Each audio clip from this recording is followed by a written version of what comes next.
The intermediate value theorem is a classic result you should recall from your first calculus course. Today, we'll go through a proof of it using the axiom of completeness.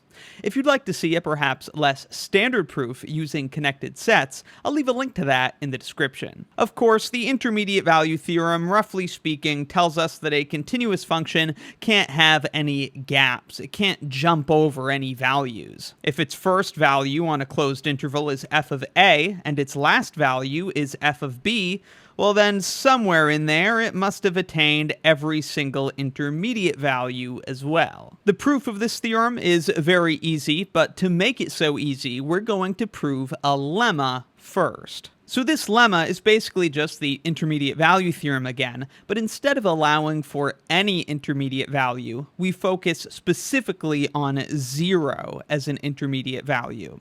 So if we have a continuous function that maps this closed interval to the real numbers, where its first value and last values are on opposite sides of 0, so maybe it's less than 0 and ends greater than 0, or maybe it starts greater than 0 and ends less than 0. In either case, there will certainly exist some value, c, in the domain where the image of c is equal to 0. So if the function is continuous and starts and ends on opposite sides of 0, then at some point it must actually equal 0. Once we prove this lemma, we'll easily be able to prove the intermediate value theorem by taking our continuous function and just shifting it so that the L in question is equal to 0. And we'll see that in just a couple of minutes, but let's begin with the proof of the lemma. We're going to assume that f of a is less than 0 is less than f of b. Of course, the proof is very similar when it goes the other direction. Then, we're going to let k be the set of all values x from the domain of our continuous function f, so that the image of each of these numbers x is less than or equal to 0. So any element from the domain that gets mapped to something less than or equal to 0, that's in the set k. Then, by our assumptions and the definition of k, it must be that a is an element of k, because remember, we assumed that f of a is less than 0. So then, certainly, a is in the set k. We also know that k is bounded above by b. That's because by k's definition, all of its elements come from this closed interval, so it certainly doesn't contain anything bigger than b. Thus, we've demonstrated that k is non-empty, and it's bounded above. So, by the axiom of completeness, it has a supremum, and we're going to call its supremum c. Of course, it will be our objective to show that in fact it's this supremum of k that we're calling c, whose image is equal to 0 as desired.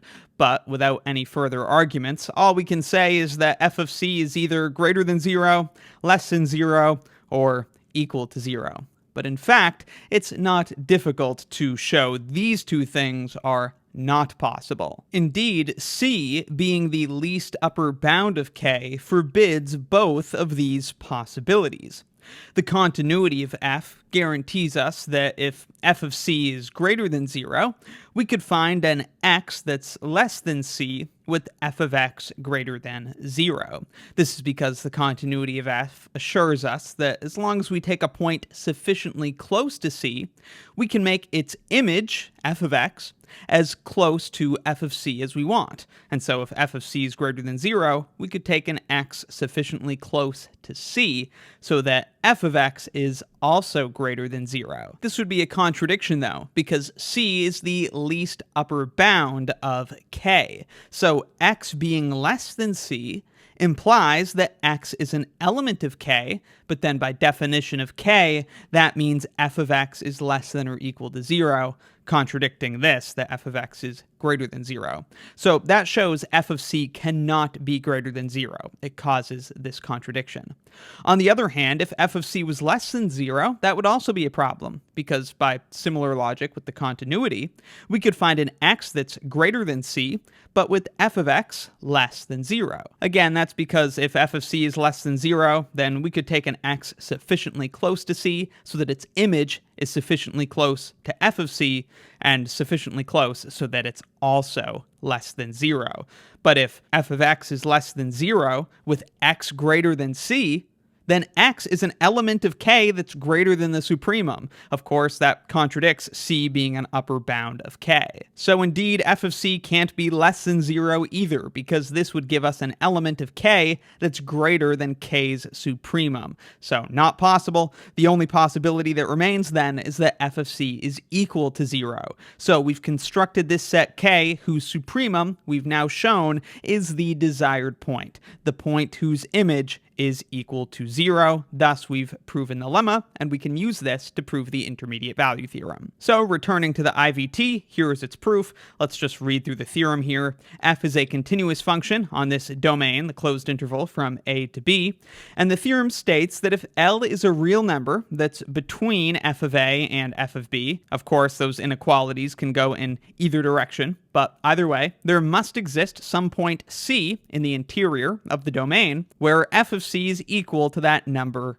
L. Again, in the proof, we're just going to assume that the inequalities go this direction. The proof doesn't change much if the direction is flipped. Now, of course, in the event that L equals 0, then this is just the lemma we previously proved, and so our conclusion would certainly hold. Otherwise, let's say that L isn't equal to 0, then we'll define a new function called the g of x that's just f of x minus L. This, of course, is just shifting the function f of x so that we can apply our lemma. We would then know that g is continuous because shifting a continuous function down or up doesn't change its continuity. And imagine we've subtracted L from all sides of this inequality. That tells us that, in fact, g of b must be greater than 0, and 0 must be greater than g of a. That means our hypotheses are fulfilled. We've got this continuous function, g of x, on this closed interval from a to b, where g of a is less than 0 is less than g of b. So we can apply the lemma to conclude there exists some point c in the interior of the domain with g of c equal to 0. But of course, g of c, by its definition, is f of c minus L. So we have that f of c minus L is equal to 0, and so by adding L to both sides, we establish that this point c is in fact a point where the function f is equal to L as desired. So yes, a continuous function must take on all of its intermediate values. What about the converse, though? Suppose we just know a function takes on all of its intermediate values.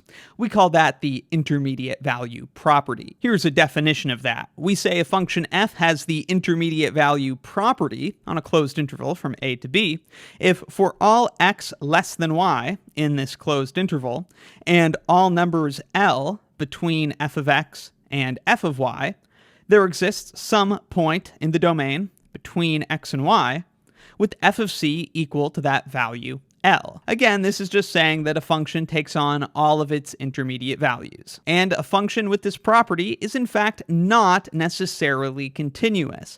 So in this manner, the converse of the intermediate value theorem is not true. A function that attains its intermediate values is not necessarily continuous. Here is a simple example of that. The familiar function f of x equals sine of 1 over x when x is non-zero, and 0 when x is 0. Now, most of this function behaves like sine of 1 over x. When x gets really close to 0, of course, 1 over x is getting insanely large very quickly, and so sine of 1 over x is oscillating rapidly. You should have seen this function before. Of course, this is why the function has a discontinuity at x equals 0. It's due to the oscillations from sine of 1 over x, so it's an oscillating discontinuity. However, this function does still have the intermediate value property, for example, on the closed interval from 0 to 1.